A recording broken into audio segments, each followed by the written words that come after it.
Olá pessoal, tudo bem? Estamos de volta com mais uma aula sobre garantias constitucionais no processo, dentro da disciplina de Teoria Geral do Processo. Eu sou a professora Manoele Cola e nós vamos finalizar este tema 3 da sua apostila. Para me acompanhar, vá até as páginas 17 e 18 da sua apostila e fique de olho nos slides. A primeira matéria de hoje é inafastabilidade do Poder Judiciário.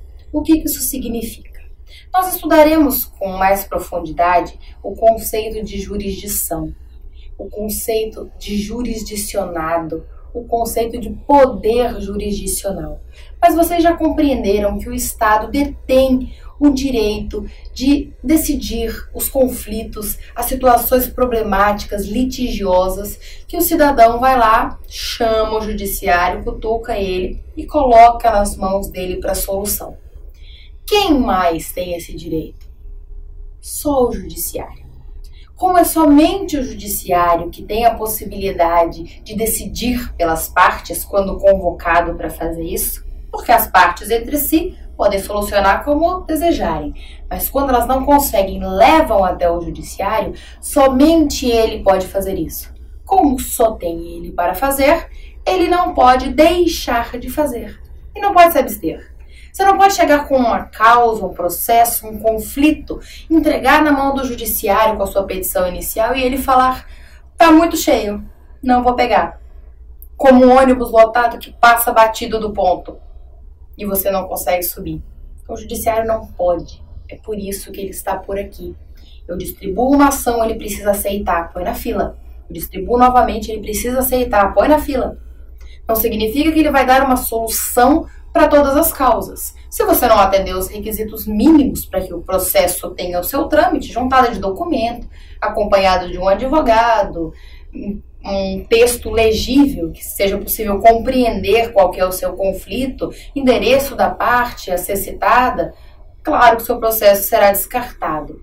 Mas fora isso, o judiciário não pode se abster, não pode se afastar de atender ao jurisdicionado.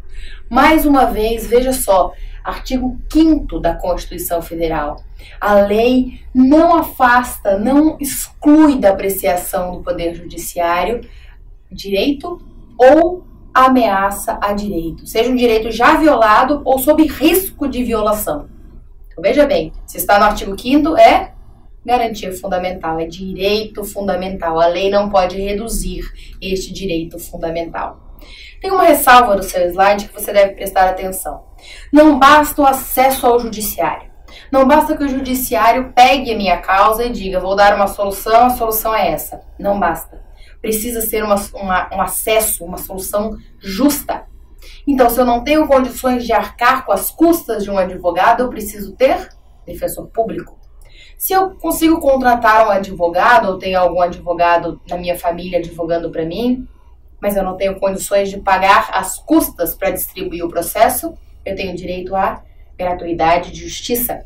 Se eu moro numa comarca muito pequena, onde não tem sede do Poder Judiciário, nós temos a justiça itinerante, a carreta da justiça, projetos que deem eficácia para efetivamente o Poder Judiciário não ser afastado do acesso do cidadão. Então, basta o acesso. Eu preciso de um acesso adequado. Nosso próximo tema é o juízo natural. Eu já somo para você, não está na sua apostila, mas pode linkar, que já são duas informações em uma, você mata dois coelhos com uma cajadada só. Juízo natural ou promotor natural funcionam da mesma forma. Eu não posso ser processado, eu não posso ter a minha causa julgada por um juiz que é definido só para mim. Veja só. Imagina que eu tenho um problema com você aí na sua sala de aula. Você está numa sala de aula com vários colegas. Imagine a situação. E eu falo, bom, quem vai definir se ele está certo ou errado, se ele deve ou não deve agir dessa forma, é o fulano, que é justamente uma pessoa com quem você não se dá, que não bate o santo. O que você vai me dizer? Não é justo, ele não é imparcial. E vamos supor mais ainda, que depois que você cometa alguma falha, vamos supor que você é meu funcionário, lá na empresa, numa empresa. Depois que você comete a falha, eu determino qual vai ser a penalidade. Eu falo, bom, agora que você faltou no serviço por 3 dias consecutivos, a sua penalidade vai ser pagar 10 polichinelo e 10 flexão. Estabeleci agora, porque eu não vou com a sua cara. Agora, leve isso para dentro do judiciário. Uma pessoa tem um problema, seja um problema criminal com a sociedade, seja entre particulares, e a hora que o processo dela chega lá, aí escolhem quem é o juízo, quem é o juiz que vai julgar a causa dela. Escolhem para ela. Isso é proibido. Isso é proibido justamente por causa daquela imparcialidade que nós falamos que o juiz tem que ter. A neutralidade exigida do juiz. Então, como é que funciona? Distribuo o meu processo, ele é sorteado. Um sistema sorteia, cai na mão de um juiz. Que juiz? Qualquer. Um juiz que trabalha na área civil, um juiz que trabalha na área criminal. E que já passou por concurso público, foi nomeado, passou pelo estágio probatório e está ali para julgar as causas, não a minha especificamente, não a sua especificamente, a que o sistema sortear para ele. Isso é o juiz natural. O mesmo vale para a promotoria. Não posso escolher o promotor acusador depois que eu já tenho o réu. É sorteio. Ele deve ser imparcial. Ele não pode ser selecionado unicamente para aquele caso. Para que a gente fixe isso de uma forma bem adequada, vá lá no artigo 5º, novamente, garantia direito fundamental, não haverá juízo ou tribunal de exceção. Segura esse tribunal aí, pensa só no juízo. Não haverá juízo de exceção. Ninguém será processado nem sentenciado a não ser pela autoridade competente. Aquela pessoa que já passou no concurso público, já foi nomeada, já está lá para isso. Isso é juiz natural e também promotor natural. Falei para você segurar o tribunal. Vamos atrás desse tribunal que está constando aí na Constituição? O que a Constituição quer dizer quando ela fala não haverá juízo ou tribunal de exceção? Volta lá na história. Pega a sua memória. Segunda Guerra Mundial. Quando aconteceu a Segunda Guerra Mundial, os aliados, veja lá no seu slide, os aliados organizaram, depois da Segunda Guerra, como eles saíram vitoriosos, eles organizaram um tribunal para julgar os crimes cometidos na Segunda Guerra Mundial, os crimes contra a humanidade. Nós estamos falando da época do nazismo, nós estamos falando de Auschwitz, nós estamos falando da Alemanha nazista, violenta, que dizimou judeus, nós estamos falando de algo muito sério. Cuidado para não confundir uma questão processual com uma questão humanitária. Tá? Cuidado quando se toca nesses assuntos. Os aliados criaram um tribunal. Neste tribunal, eles julgaram generais, altas patentes de comando que tinham sido presas na ocasião do fim da guerra. Quem eles conseguiram pegar, quem não tinha sido morto, quem não fugiu, quem não se matou, eles conseguiram prender, eles levaram para ser julgados. Se eu não me engano, 24 foram julgados no tribunal de Nuremberg, chamado Tribunal de Nuremberg. Nós estudamos isso na escola. Tem muita coisa sobre isso. Tem filme, tem livro, informação de rodo na internet. Uma situação semelhante aconteceu no Tribunal de Tóquio. Mas se atente ao de Nuremberg para você compreender o juízo natural. Os ganhadores da guerra julgaram os perdedores da guerra. Um tribunal que foi criado para isso. Então, não existia o crime antes. A previsão criminal antes. Qual era o crime? Eles estabeleciam ali, na hora. Eles estabeleceram depois do crime acontecido. Sabe quais eram as penas? Pena de morte.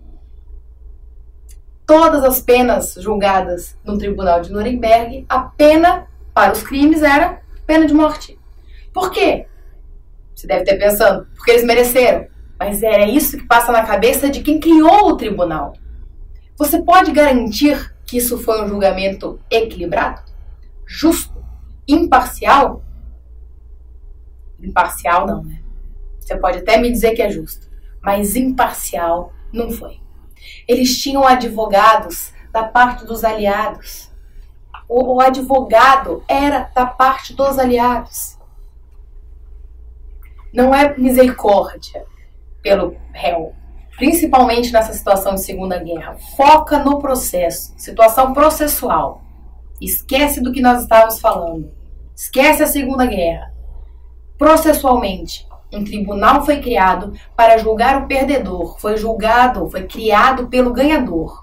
O ganhador cria um tribunal para julgar o perdedor. Estabelece qual o crime, qual a pena, quem é o advogado dele. Para que isso não mais aconteça, porque como foi uma situação histórica muito grave, o Tribunal de Nuremberg passou batido. Aconteceu e pronto. Não foi equilibrado, não pode ser considerado processualmente justo, não pode ser considerado que teve um tratamento isonômico, igualitário, imparcial. Mas o Tribunal de Nuremberg já foi. Para que a gente não cometa o mesmo erro, foi criado então Tribunal Penal Internacional. Esse é válido.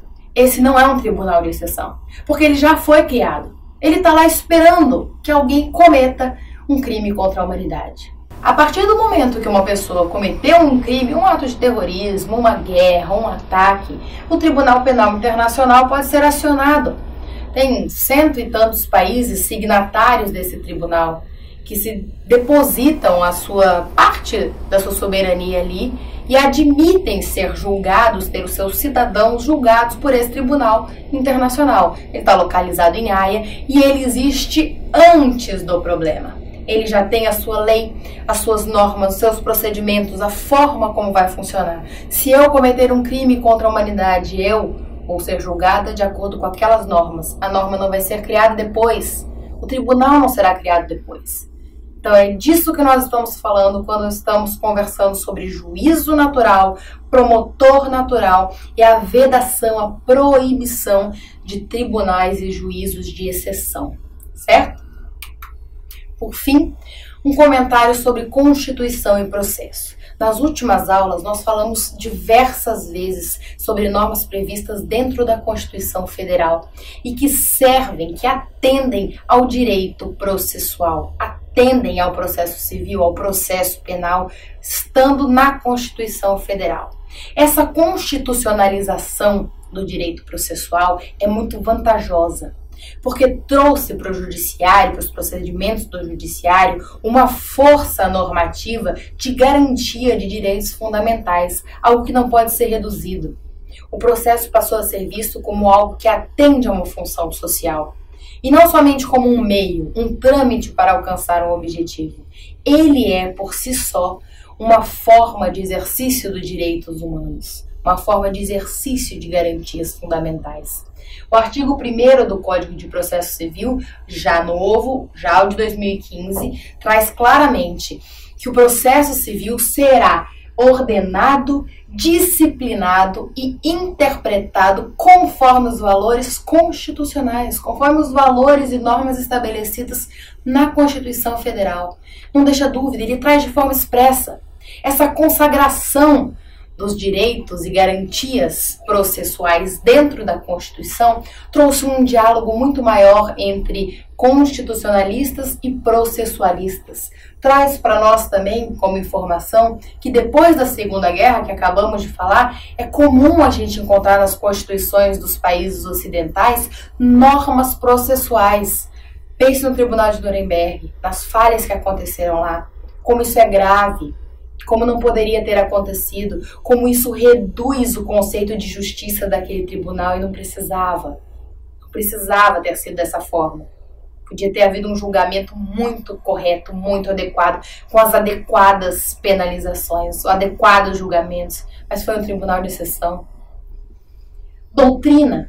Os doutrinadores, quem escreve sobre o direito, passou a examinar com olhos muito mais voltados à Constituição todas essas garantias que nós temos dentro do direito processual. Então, o leque que se abriu e a força normativa do direito processual, ele tem se equiparado por causa das normas constitucionais. Tá? Isso é muito bom, isso é uma vantagem sem tamanho para o jurisdicionado, porque o seu atendimento está sendo nivelado por cima, certo? Então, hoje nós vimos a inafastabilidade do Poder Judiciário. O Judiciário não pode se abster de julgar uma causa, ainda que eu perca, não significa que eu tenho que ganhar, ele só precisa me atender. O juízo natural, a questão envolvendo o tribunal de exceção, e já disse para você que o mesmo vale para promotor natural, é a mesma coisa, só que um aplicável ao juiz, outro ao Ministério Público, e a correlação, esse embrenhamento entre Constituição e processo. Muito obrigada e até a nossa próxima aula.